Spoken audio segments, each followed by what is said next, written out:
It is raining outside right now. It's been raining for several hours. I've been inside working on this new gun that I got, this Glock kit that I got. I bought this. I've been working on it for about 2 hours. I do have something wrong with it. I'm not exactly sure what's going on.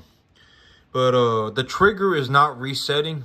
And so I took it all apart so I can take a picture of it, of how I assembled it, and then send it in an email to the gun company that I purchased this Glock clone from. I purchased this from righttobear.com, and when I'm done with this, I'll put it all back together, and I'll send it to them in the email. But right now, I think something is going on with the striker assembly, and so I pulled the gun all apart so that I can show them how I assembled it, and then when I put it all together, what's happening. So when I'm done with this right here, I'm going to put it all back together, and then I'm going to show them what I'm talking about. But right now, okay, so I pulled this this P365 apart. This P365 more or less is the same as the Glock, right?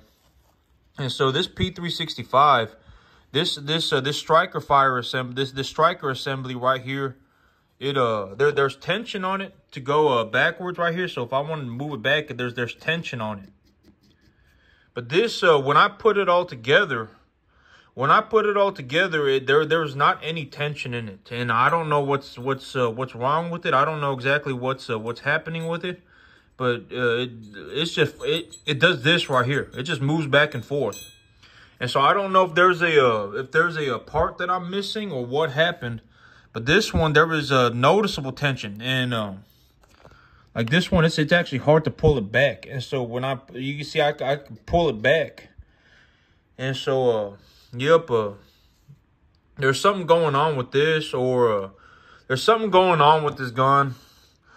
Here, when I'm done with this, when I'm done filming this, I will put it all back together.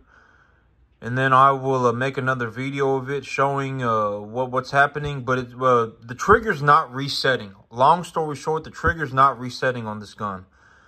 And so, yep, it was, I don't know if I assembled it incorrectly. I'm thinking maybe I just send them the email, or I was like, maybe I just go and get myself a striker fire assembly for... The striker assembly for a Glock 19 at a local gun store. It's not going to cost very much, I don't think. This whole thing, I wouldn't think that something like this would cost very much. And one of the things that's, well, you know, maybe I just go and buy a new striker assembly, and I'd stick it in here, and if it works, I just call it a day. And then, well, I mean, to anyone that this may concern, well, I'll have to see. That may be just what I do, because I don't really want to have to go and send an email and then wait for a new part. And then if I can go to the gun store and just buy the striker assembly for like less than 20 bucks, I just buy it. And if I stuck it in here and if it worked, I just call it a day. But as of right now, this Right to Bear Glock 19 kit that I purchased is not working. Whether it's my fault that I did something wrong, or whether it's something that the manufacturer did incorrectly, mine is not working. My Glock 19 is my Glock 19 clone from righttobear.com is not working. And I did double check the box. I double checked the box to make sure that I have had utilized every single part that they had given me. I made sure that I used every single part that they had given me. So this is all of it right here. This is all of it, everything that they sent. But I will say that this grip is very nice. I actually like this. The gun store that I went to go pick up this Glock at, this Glock clone at, they had a Glock 17 in the showcase, and I took a look at it, and I remembered why I got rid of my Glock 19. You know, I'm not saying, like, I know I bash pistols all the time and stuff, but there is a very realistic, you know, like me, I just don't personally like pistols. There is one time that I like a pistol, and I would like a pistol if I could not get my hands on an AR-15, right? Like, if I genuinely was in a situation where I could not get my hands on an AR-15 and the only thing I had was a pistol, for whatever reason, like, you know, like guys in the military, they carry pistols with their AR-15, because, I mean, for them, it would make sense, right? Like, I'm just a civilian, right? Like, I'm just a person in America. You know, realistically, if I desperately needed a gun, I could probably just grab an AR-15. It's not like I'm in the middle of nowhere with a finite amount of ammo, and having to engage in like long spans of gunfights. You know, I'm not that's not me, right? And so me, ultimately, if I needed a gun, I would probably just grab an AR-15. Realistically, if I needed a gun, I'm not just gonna be like, oh my god, let me go grab my pistol. Even though I have a pistol that I really like, the SIG P365, I really like it. I still wouldn't go and grab a pistol, right? I mean, that's just me. But ultimately, to each their own. If somebody wants a pistol, they should just go and buy a pistol. And if that's what they want at the end of the day, they should just go and do it. And so me, I personally just do not really I don't really spend a lot on handguns. I just don't really see the need to have a really nice handgun. I just personally do not. If circumstances changed, I mean, they would be what they are, right? Circumstances are just what they are. But this grip module is very nice. I actually like how this grip module fits in my hand. It fits like very, it's almost like they built this grip module for my hand. It feels so nice in my hand. I really like this grip module. I don't really like the Glock 19 grip module. The original Glock 19 grip module, I just don't really like it. And so but this one, I really like it. This one, I really like it. And but I mean, it doesn't matter if I like the grip module if the gun doesn't work. And so, yep, I'm going to work on this. I'm going to send this to them. I'm going to send them a picture of how I assembled it. And I'm going to send this to them. I'm going to put it all together. I'm going to show them that that there is zero tension in the striker assembly. There's zero tension in it. And realistically, I don't really want anything from them.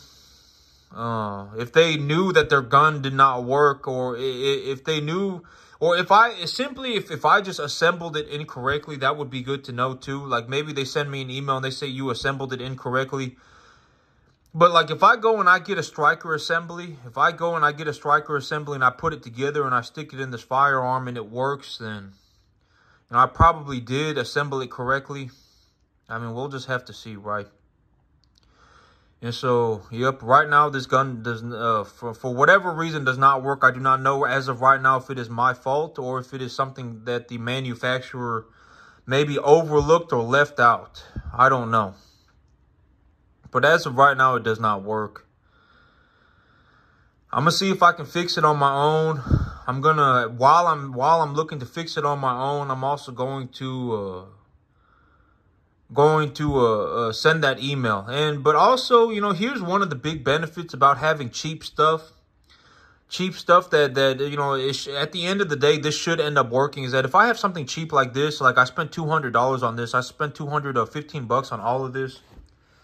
At the end of the day, if it don't work, I can fiddle fart around with it, and I'm not like, oh my god, you know, I got this $2,000 gun that doesn't work. Granted that a $2,000 gun would probably work. If I bought a staccato pistol, I would think that it would work, right?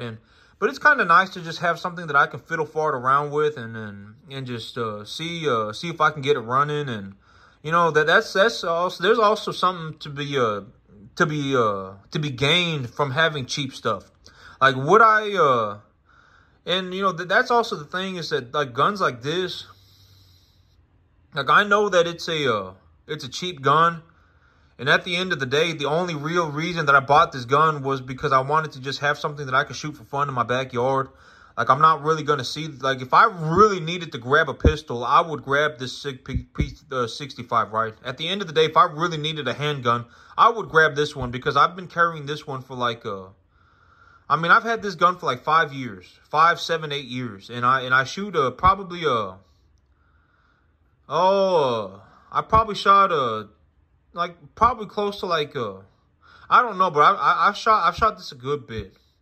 I wouldn't say that I've shot this a whole lot because I've had other pistols, and when I had other pistols, I had this one as well, and I was shooting them all in unison. And so, you know, realistically, I probably put about 250 rounds a year through this pistol. But as of lately, I don't have any other pistols, and so I've only been shooting this one. But even then, I'm not like, I only shoot a pistol, maybe I shoot this one about 250 times a year. Realistically, over the 8 years that I've had this gun, I probably put, and there was a couple of years where I wasn't shooting a whole lot of guns, and it's kind of a long situation, And when I did go to the range, I wasn't like, let me pull out my SIG P365, right? When I was at the range, I was like, I'm going to shoot my AK or I'm going to shoot my AR-15.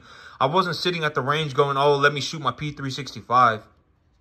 And so, realistically, this gun maybe has had about 1,000 rounds through it. Maybe. Oh, somewhere between, maybe even just about 750. Like, when I think about how many times I've shot this gun this year, like 2 weeks ago, I shot 50 rounds through it.